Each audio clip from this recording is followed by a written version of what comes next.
ಬೀದಿ ದೀಪಗಳು CM ಅಥವಾ ಯಾವ್ದಾರ ಮಿನಿಸ್ಟರ್ ಬರ್ತಾರೆ ಅಷ್ಟೇ ಆನ್ ಆಗ್ತವೆ. ಮತ್ತೆ ಯಾರಿಗೋಸ್ಕರ ಬೀದಿ ದೀಪವನ್ನು ಅಳವಡಿಸಿರೋ, ಸಾರ್ವಜನಿಕರಿಗೋಸ್ಕರ ನೀವು ಅದನ್ನ ಬೀದಿ ದೀಪದ ವ್ಯವಸ್ಥೆ ಮಾಡಿರೋ ಅಥವಾ CM ಅಥವಾ PM ಬಂದಾಗ ಆನ್ ಮಾಡೋಕಷ್ಟು ನಿರ್ಮಾಣ ಮಾಡಿದ್ರೆ ನನಗೆ ದೊಡ್ಡ ಪ್ರಶ್ನೆ ಆಗಿರ್ತದೆ ಇದರಿಂದ. ಹಂಗಾಗಿ ದಿನನಿತ್ಯ ಅಲ್ಲಿ ಕೂಲಿ ನಾಲಿ ಮಾಡ್ಕೊಂಡು ರಾತ್ರಿ ಹೊತ್ತಲ್ಲಿ ಹೆಣ್ಮಕ್ಳು ಓಡಾಟಗಳಲ್ಲಿ ಹುಡುಗರು ಬೈಕಲ್ಲಿ ಹೆಣ್ಮಕ್ಳು ಕರ್ಕೊಂಡು ಹೋಗುವಾಗ ಏನೇನು ಕೆಟ್ಟ ಮಾತಾಡ್ತಾರೆ ಅಂತ ನನ್ನ ಗಮನಕ್ಕೆ ಬಂದಿದೆ.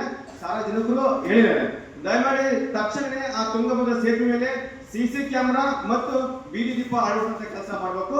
ಆಮೇಲೆ ನಮ್ಮ ಏನು ಹರಿಹರ ಸರ್ಕಲ್ ಇಂದ 4 ದಿಕ್ಕು ಏನು ಸಿಟಿ ಲಿಮಿಟ್ಸ್ ಎಲ್ಲಿ ಸೇರುತ್ತೆ ಅಲ್ಲಿವರೆಗೂ CC ಕ್ಯಾಮೆರಾ ಮತ್ತು ಬೀದಿ ದೀಪ 10 ಕೊಂಬುಗಳಿಂದ 10 ಕೊಂಬುಗಳಿಗೆ ಒಂದು ಬೀದಿ ದೀಪ ಅಳವಡಿಸಿರ್ತಾರೆ.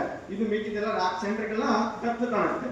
ಹಂಗಾಗಿ ಸಾರ್ವಜನಿಕರಿಗೆ ತುಂಬಾ ತೊಂದರೆ ಆಗುತ್ತೆ. ದಯಮಾಡಿ ಬೀದಿ ದೀಪ ವ್ಯವಸ್ಥೆ ಮತ್ತು CC ಕ್ಯಾಮೆರಾ ವ್ಯವಸ್ಥೆ ಮಾಡಿ. ನೋಡ್ರಿ, ಎಲ್ಲಿ ಬೇಕಲ್ಲಿ ಬೈಕ್ಗಳು ಕಳ್ತನ ಆಗ್ತಿದಾವೆ. ಪೊಲೀಸರಿಗೆ ಆ ಕಳ್ಳರಿಗೆ ಹಿಡಿಯಕ್ ಆಗ್ತಿಲ್ಲ, ಯಾಕಂದ್ರೆ ಅಲ್ಲಿ CC ಕ್ಯಾಮೆರಾ ವ್ಯವಸ್ಥೆ ಇಲ್ಲ.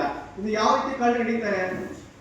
ಹಂಗಾಗಿ ಸಿಟಿ ಲಿಮಿಟ್ಸ್ ಎಲ್ಲಿ ಬರುತ್ತೆ ಅಲ್ಲೆಲ್ಲ CC ಕ್ಯಾಮೆರಾ ಬೀದಿ ದೀಪ ಅಳವಡಿಸುವಂತ ಕೆಲಸ ಮಾಡ್ರಿ.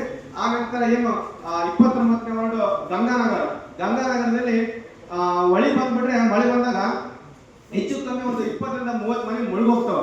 ಅದ್ರ ಸಂಬಂಧ ನಾವು ಸಾಕಷ್ಟು ಹೋರಾಟಗಳು ಮಾಡಿದ್ವಿ ಮತ್ತು ಸಂಬಂಧಪಟ್ಟಂತ ಜಿಲ್ಲಾಧಿಕಾರಿ ಆಗಿರ್ಬೋದು ಮತ್ತು ನಗರಸಭೆ ಪೌರಾಯುಕ್ತರಿರ್ಬೋದು